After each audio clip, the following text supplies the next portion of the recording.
Hello friends, अगर आप C TET या यूपी टेट किसी भी स्टेट टेट एग्ज़ाम की प्रिपरेशन कर रहे हो, मोस्टली सी टेट की, तो सी टेट की ईवीएस पोर्शन का जो भी एनसीईआरटी बुक्स में इम्पॉर्टेंट है, थर्ड से लेकर 6 क्लास तक की, वो सब इस वीडियो सीरीज में कवर करेंगे।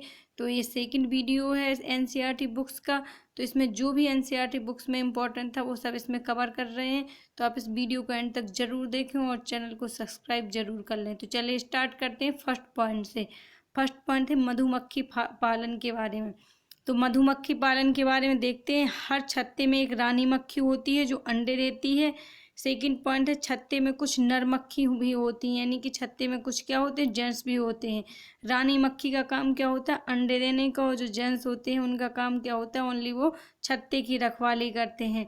थर्ड पॉइंट है छत्ते में बहुत सारी काम करने वाली मक्खियाँ भी होती हैं जो छत्ते का निर्माण करती हैं। जैसे कि जो बहुत सारी मक्खियाँ होती हैं, जो वर्कर मक्खी होती हैं, वो क्या काम करती हैं, वो छत्ते बनाना उनका काम होता है, बच्चों को पालना और रस लाना। तो ये सारे काम कौन करती हैं, जो काम करने वाली मक्खियाँ होती हैं। नेक्स्ट पॉइंट है जब किसी मक्खी को रस मिल जाता है तो वह एक नाच करती है जिससे दूसरी मक्खियों को पता चल जाता है।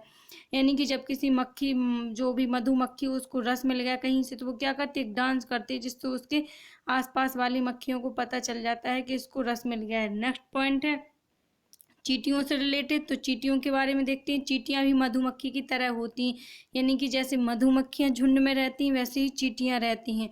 और चींटियों का एक और इम्पॉर्टेंट पॉइंट है कि चींटियां, मतलब आपने देखा होगा कि चींटी एक लाइन से जाते हुए देखा होगा चींटियों को, तो वो लाइन से कैसे चलती हैं, तो वो लाइन से इसलिए चलती हैं कि चींटियां जब चलती हैं तो अपने पीछे एक गंध छोड़ती जाती हैं, और उसके पीछे आने वाली चींटियां उस गंध से उसी रास्ते से जाती हैं जिससे उसके आगे वाली चींटियां गई हैं। तो मोस्ट इम्पॉर्टेंट पॉइंट है, इसको ध्यान में रखना है। नेक्स्ट पॉइंट देखते हैं। नेक्स्ट पॉइंट है लीची के फूल फरवरी में खिलते हैं। ये मधुमक्खी को बहुत लुभाते हैं। तो लीची के फूल कब खिलते हैं ये पूछा जा सकता है, तो फरवरी मंथ में खिलते हैं और ये मधुमक्खियों को बहुत पसंद आते हैं, वो इनका रस लेती हैं। नेक्स्ट पॉइंट है अक्टूबर से दिसंबर तक का समय मधुमक्खी के अंडे देने का होता है, जो मधुमक्खी पालन शुरू करने का उचित समय होता है। तो मधुमक्खी पालन करने का उचित समय कब होता है, अक्टूबर से दिसंबर तक का होता है। इसी टाइम मधुमक्खियां क्या करती हैं, अंडे देती हैं। ये पॉइंट हैं तो बहुत छोटे छोटे से, बहुत इजी लग रहे होंगे, लेकिन इन्हीं से क्वेश्चन बनते हैं, तो आप ध्यान से जरूर देखें। नेक्स्ट पॉइंट है गोवा। तो गोवा से केरल तक के रास्ते में 92 सुरंगें और 2000 पुल हैं, यानी कि 2000 टनल है। तो गोवा से और केरल के बीच में कितनी सुरंगें, 92 सुरंगें और 2000 पुल हैं। नेक्स्ट पॉइंट देखते हैं। नेक्स्ट पॉइंट है केरल में वलियम्मा, माँ की बड़ी बहन को, यानी कि मौसी को क्या बोला जाता है, केरल भाषा में वलियम्मा बोला जाता है। और अमू अम्मा किसको बोला जाता है, माँ की माँ को अमू अम्मा कहते हैं, यानी कि नानी को क्या बोला जाता है, अमू अम्मा। नेक्स्ट पॉइंट है केरल के कई भागों में एक जगह से दूसरी जगह जाने के लिए फेरी और अन्य तरह की नावों का इस्तेमाल होता है। तो केरल में एक जगह से दूसरी जगह जाने के लिए जो नाव यूज होती है उसको क्या बोला जाता है, फेरी बोला जाता है। वो एक अलग टाइप की छोटी नाव होती है। नेक्स्ट पॉइंट देखते हैं।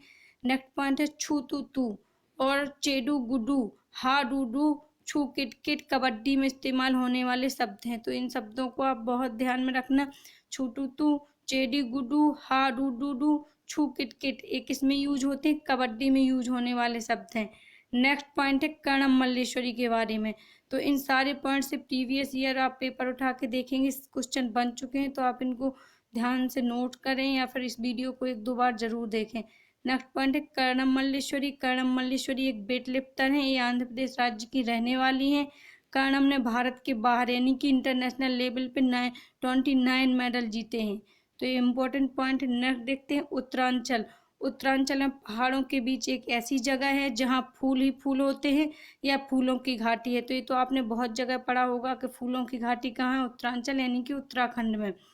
तो फूलों की घाटी। नेक्स्ट पॉइंट देखते हैं मधुबनी चित्रकला के बारे में, मोस्ट इम्पॉर्टेंट है, तो इसके पॉइंट्स देख लेते हैं। मधुबनी बिहार राज्य से संबंधित है। तो मधुबनी किससे संबंधित है, बिहार राज्य से संबंधित चित्रकला है। ये चित्र पिसे हुए चावल के घोल में रंग मिलाकर बनाए जाते हैं। नेक्स्ट पॉइंट देखते हैं। नेक्स्ट, ये रंग भी खास तरह के होते हैं। इन्हें बनाने के लिए नील, हल्दी, फूल, पेड़ों के रंग आदि का इस्तेमाल किया जाता है। तो इसमें जो भी रंगों का यूज किया जाता है वो सब प्राकृतिक रंग होते हैं। नेक्स्ट पॉइंट है इन चित्रों में इंसान, जानवर, पेड़, फूल, पंछी, मछलियों और अन्य जीव जंतु के साथ चित्र बनाए जाते हैं, यानी कि जो इन कलर से चित्र बनाए जाते हैं मधुबनी चित्रकला में, उसमें मोस्टली किसके चित्र होते हैं? इंसानों के, जानवरों के, पेड़ों के, फूल पंछियों के, इनके चित्र होते हैं। नेक्स्ट पॉइंट देखते हैं उत्तर प्रदेश के बारे में। तो उत्तर प्रदेश में कचनार के फूलों की सब्जी बनती है, और केरल में केले के फूलों की सब्जी बनाई जाती है, और महाराष्ट्र में सहजन के फूलों के पकौड़े बनाए जाते हैं। तो ये आप ध्यान में रखना कि उत्तर प्रदेश में क्या होता है, कचनार के फूलों की सब्जी बनती है, केरल में केले के फूलों की सब्जी, और महाराष्ट्र में सहजन के फूलों के पकौड़े बनते हैं। नेक्स्ट पॉइंट देखते हैं। नेक्स्ट पॉइंट है गुलदावरी और जीनिया जैसे फूलों से भी रंग बनाए जाते हैं। नेक्स्ट उत्तर प्रदेश का कन्नौज जिला इत्र के लिए मशहूर है। यहाँ इत्र गुलाब जल और केवड़ा से तैयार किया जाता है। तो आपसे पूछा जा सकता है कि कन्नौज में जो इत्र मिलता है वो किससे तैयार किया जाता है? तो गुलाब जल और केवड़ा से तैयार किया जाता है। नेक्स्ट पॉइंट देखते हैं डेरा गाजी खान। यह जगह पाकिस्तान में, वहीं सोहन जगह हरियाणा में है। तो आपसे पूछा जा सकता है कि डेरा गाजी खान कहाँ पड़ता है? तो ये पाकिस्तान में पड़ता है। और सोहन, सोहन जगह है वो एक सोहन गांव है हरियाणा का।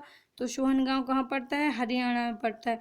और इस गांव से और गाजी खान और सोहन गांव से रिलेटेड एनसीईआरटी की बुक में एक कहानी है, वो इतनी इम्पोर्टेंट नहीं है। एक गांव इम्पोर्टेंट है, गाजी खान पाकिस्तान, सोहन गांव हरियाणा। नेक्स्ट देखते हैं कर्नाटक में बसवा के इलाके में खूंटी से खेत की मिट्टी को नरम करते हैं, यानी कि कर्नाटक में किससे? खूंटी से खेत की मिट्टी को नरम किया जाता है। नेक्स्ट पॉइंट है कर्नाटक में कुर्गे हल को कहा जाता है। तो आपसे पूछा जा सकता है कि कुर्गे कहाँ का शब्द है? तो कर्नाटक की भाषा का शब्द है, और कुर्गे को हिंदी में क्या बोलते हैं? तो इसको हिंदी में हल कहा जाता है। इससे खेत में बीज बोए जाते हैं। नेक्स्ट पॉइंट है इल्गे। इल्गे की मदद से प्याज को पौधों से अलग किया जाता है। नेक्स्ट देखते हैं ये चिड़ियों से रिलेटेड है कि कौन से पक्षी किस प्रकार के घोंसले बनाते हैं और किस प्रकार के घोंसले में रहते हैं। तो फर्स्ट देखते हैं कलचिड़ी, जिसे कि इंडियन रॉबिन भी बोला जाता है। तो यह कैसे घोंसला बनाती है? घास का घोंसला बनाती है। तो कलचिड़ी का जो घोंसला होता है वो किसका होता है? घास का घोंसला होता है। नेक्स्ट पॉइंट है कोयल के बारे में। तो कोयल क्या है? यह कभी भी अपना घोंसला नहीं बनाती है, यह कौवा के घोंसले में अंडे देती है, और कौवा अपने अंडे के साथ कोयल के अंडों को भी सेता है। तो ये मोस्ट इम्पॉर्टेंट पॉइंट है। नेक्स्ट देखते हैं कौवा पेड़ की ऊंची डाल पर अपना घोंसला बनाता है। कौवा के घोंसले में लोहे की तार और लकड़ी जैसी शाखाएं या संरचनाएं पाई जाती हैं। तो ये प्रीवियस ईयर में पूछा गया है कि किसके घोंसले में लोहे की तार जैसी और लकड़ी की संरचना जैसी चीजें पाई जाती हैं? तो ये कौवा के घोंसले में पाई जाती है। नेक्स्ट पॉइंट देखते हैं गौरैया से रिलेटेड है। तो गौरैया आमतौर पर यह घर में घोंसला बनाती है। तो आपने देखा होगा जो घरेलू चिड़िया होती है उसको गौरैया बोला जाता है, और ये घोंसला कहाँ बनाती है? घरों में। घरों में भी मोस्टली शीशे के पीछे अलमारी के पास बनाती है घोंसला। नेक्स्ट है कबूतर के बारे में। तो कबूतर पुराने मकान और खंडहरों में घोंसला बनाता है। तो कबूतर कहाँ बनाता है? पुराने मकान या खंडहर जगह में घोंसला बनाता है।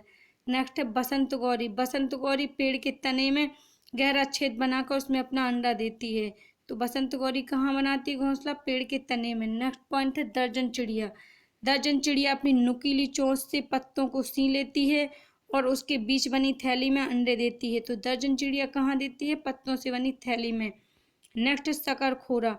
तो किसी छोटे पेड़ या झाड़ी की डाली पर लटकता हुआ घोंसला बनाता है। तो ये मोस्ट इंपॉर्टेंट, इससे पूछा गया प्रीवियस ईयर क्वेश्चन। लटकता हुआ घोंसला कौन बनाता है? तो शकरखोरा। तो शकरखोरा का घोंसला कैसा होता है? लटकता हुआ घोंसला शकरखोरा बनाता है। नेक्स्ट पॉइंट है बीबर पक्षी। तो बीबर पक्षी, नर बीबर अपने अपने घोंसले बनाते हैं। मादा बीबर उन सभी घोंसलों को देखती है और उसमें से जो सबसे अच्छा लगता है उसमें ही वो अपने अंडे देती है। तो ये बहुत इंटरेस्टिंग है कि वो कोई घोंसला नहीं बनाती है। जो लेडीज बीवर होती है वो ओनली जो जेंट्स बनाते हैं घोंसले उनमें सबको देखती है, जो उसको अच्छा लगता है उसमें वो अंडे देती है। नेक्स्ट पॉइंट देखते हैं। नेक्स्ट है बरगद। तो बरगद के पेड़ की लटकन असल में इसकी जड़ें होती हैं। तो आपने बरगद का पेड़ देखा होगा, उसमें से पेड़ से कुछ शाखाएं जैसी नीचे लटकती हैं, तो वो क्या होती हैं? उसकी जड़ें होती हैं। वे टहनियों से निकलती हैं और बढ़ते बढ़ते जमीन के अंदर चली जाती हैं। ये मजबूत खम्भों की तरह पेड़ को सहारा देती हैं। तो ये भी ध्यान में रखिए। नेक्स्ट पॉइंट है रेगिस्तानी ओक के बारे में। तो रेगिस्तानी ओक के बारे में देखते हैं। फर्स्ट पॉइंट, सबसे पहले तो रेगिस्तानी ओक पाया कहाँ जाता है? तो ये ऑस्ट्रेलिया में पाया जाता है। सेकंड पॉइंट है, इसकी ऊंचाई लगभग दीवार के बराबर होती है, यानी कि 10 से 12 फीट तक ऊंचा होता है जो ओक का पेड़ होता है।